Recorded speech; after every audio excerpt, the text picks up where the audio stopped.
Hey y'all, Ben here, and today I wanted to go over and kind of start a new series on how to forecast elections.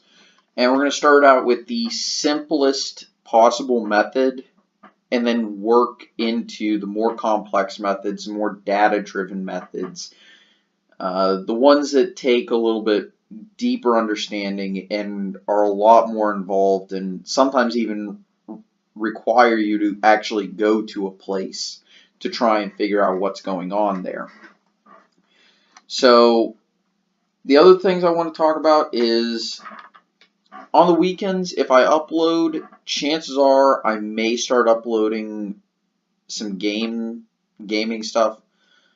It won't be anything super serious or super involved, and feel free to skip it. It's just I need a break from politics and I need something to help me relax, and that's one way for me to do it. So that's probably what I'm going to do.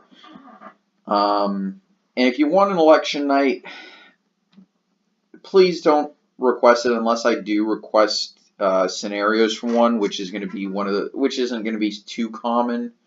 If you really want one, the best way to get it would be to request it through my Patreon, which I know, shameless self-promotion and also kind of not pandering.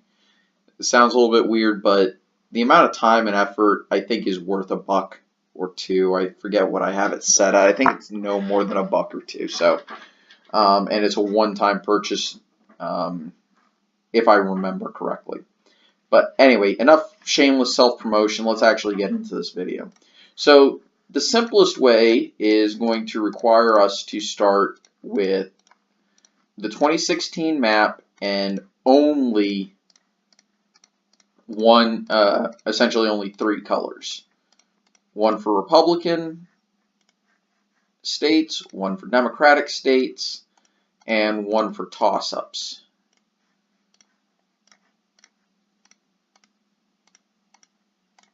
And the reason why is because this is the simplest possible method that you can use to forecast an election.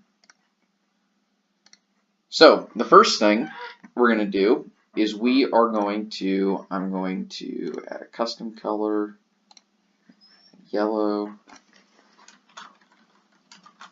There we go. And I also want to change that to just paint. So what we're going to do is we're going to turn the toss-ups, we're going to add toss-up states. And this is any state that flipped from 2012 to 2016. Oops, sorry. North Carolina did not flip. There we go. And those are the only flips. It's 100 electoral votes right there that changed hands. Now, we're also going to add into the toss-up category any state or congressional district that was within 5%. If I remember correct, Minnesota, Nevada, if I remember correctly, Arizona was in that category, North Carolina, Virginia, New Hampshire was in that category. Maine at large was in that category. And if I remember correctly, so was Colorado and this district in Nebraska. So that's 171 electoral votes. And these are our battleground states for 2020. So the next thing we need to do is we need to look at the state history. Does it tend to go with Republicans? Does it tend to go with Democrats? Is it one of those states where it just flips based off of who's going to win the election? Well, we look at a state like Minnesota. It has a very clear Democratic history. So wouldn't it be too unreasonable to put that in the Democratic column without regard? And you can make the same argument for Arizona and North Carolina for the Republicans, as well as the 2nd Congressional District. The 2nd Congressional District in North Carolina only voted for a Democrat once since the 90s. Now, that doesn't necessarily mean that's the way it's going to go in 2020, but it's a reasonable thing to assume when you look at the next thing, which is, do incumbent presidents tend to win? The answer is, of course, yes. And they win at an exceedingly high rate. It's in the 80% range, if I remember correctly.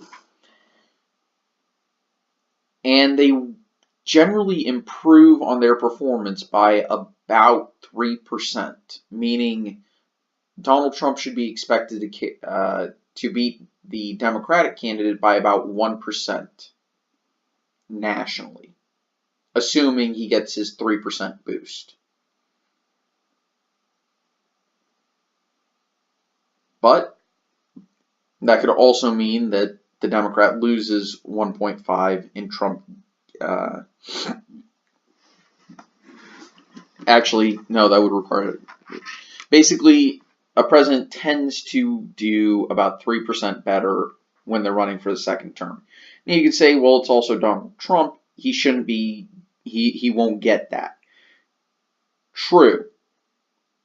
You could argue that. So you have to choose one of the two arguments. I'm arguing, personally, I argue that we shouldn't be treating him as different than other incumbent presidents because he hasn't governed that much differently.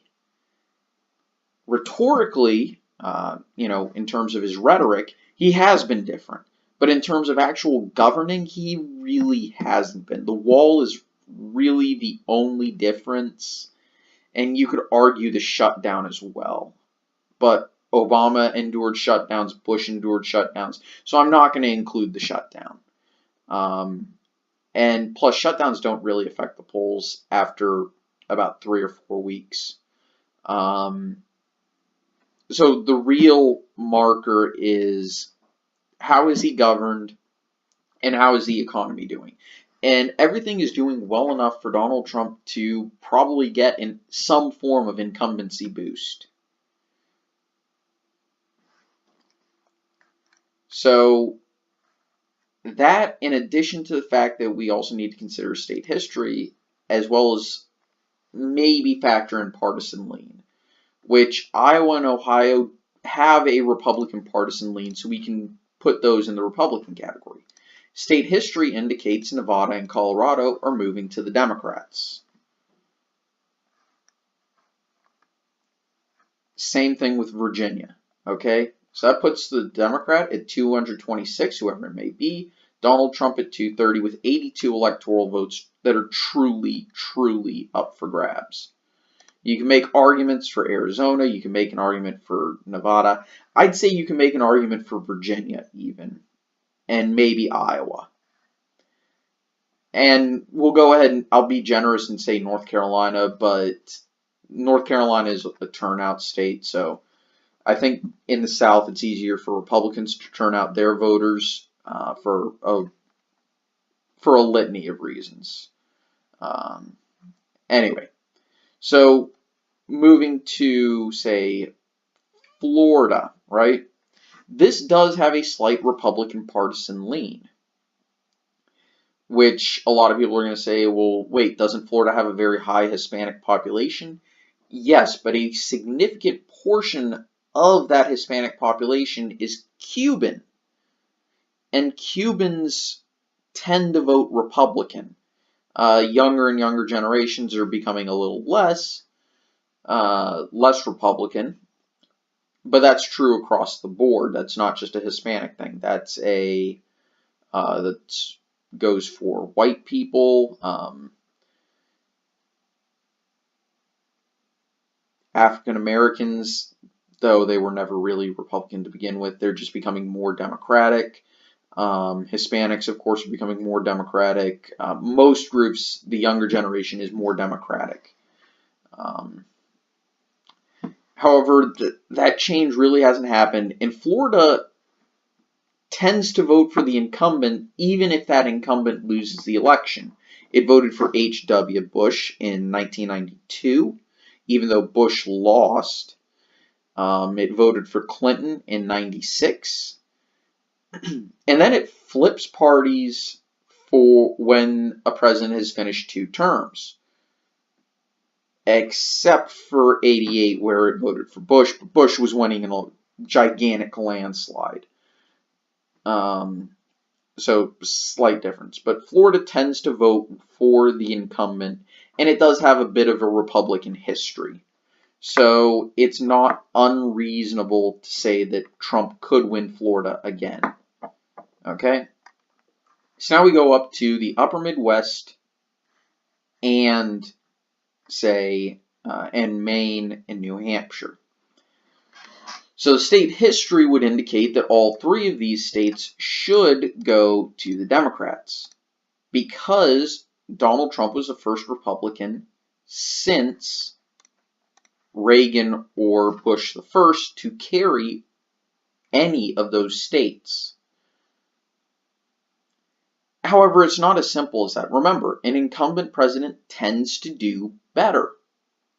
And I am personally making that assumption. If you aren't making that assumption and you're saying, well, Trump is different, then yes, go ahead and put these in the Democratic column, and that decides your election. And you can also adjust Maine and New Hampshire accordingly. However, assuming an incumbent president performs better, which most of the time is accurate, we can state that Trump could reasonably carry all 3. But I'm not going to assume that. Instead, I'm going to say, well, where has opinion polling placed them?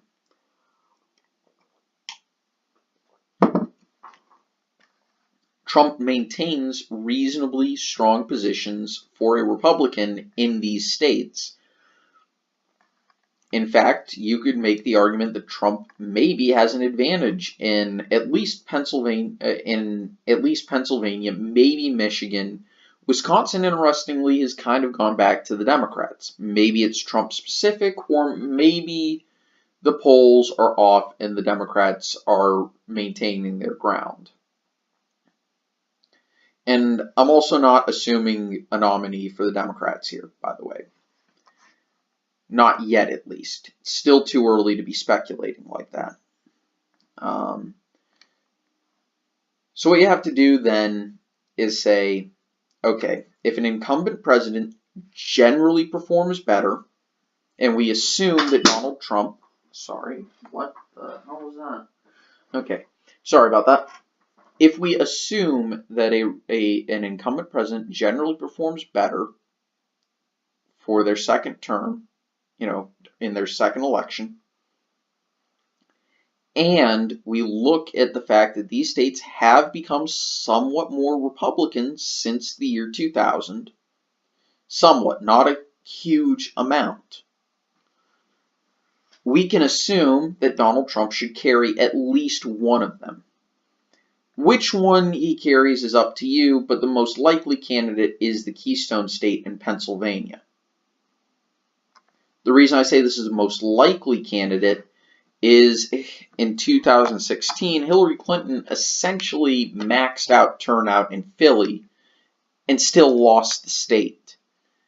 So it's not unreasonable to assume that Donald Trump will improve in the rural areas, and there may be some slight improvement in the Philly suburbs, and maybe even the city itself. I mean, he doesn't really have anywhere to go but up inside Philadelphia proper.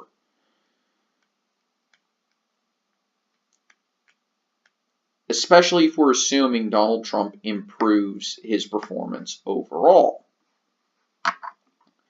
As for Michigan and Wisconsin, Michigan might be a tough sell for me because there was some weather-affected turnout in Detroit that maybe flipped the state.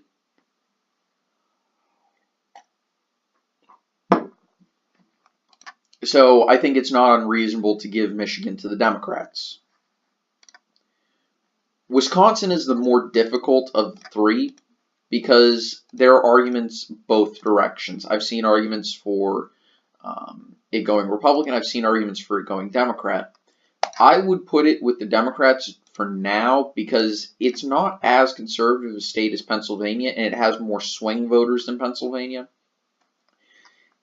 In addition, it's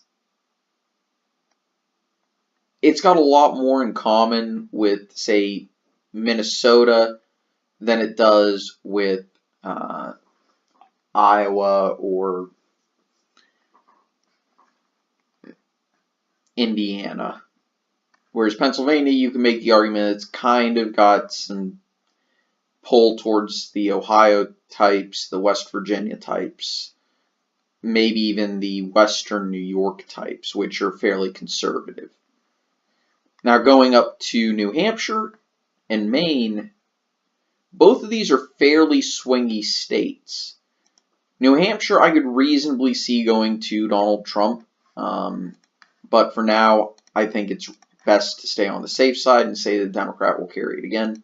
Maine's 2nd congressional district will probably go to Trump, and Maine at large just depends on whether or not the rural part of the state outvotes the urban part of the state. They're roughly equal in terms of population. It just depends on turnout and margin of victory. For right now, I'm going to be safe and assume the Democrat is better able. The Democrat gets the better of that. So this would be a very basic prediction, a very basic forecast. Next time, and that'll be next Wednesday, I'll go more in depth and I'll talk about starting to add numbers and use those numbers to start adjusting whether or not a state is a solid or a lean. And then we'll talk about whether or not you should include a likely category. Stuff like that. Anyway, thank you all for watching. Hope you enjoyed. I'll see you guys next time. Take it easy. Bye.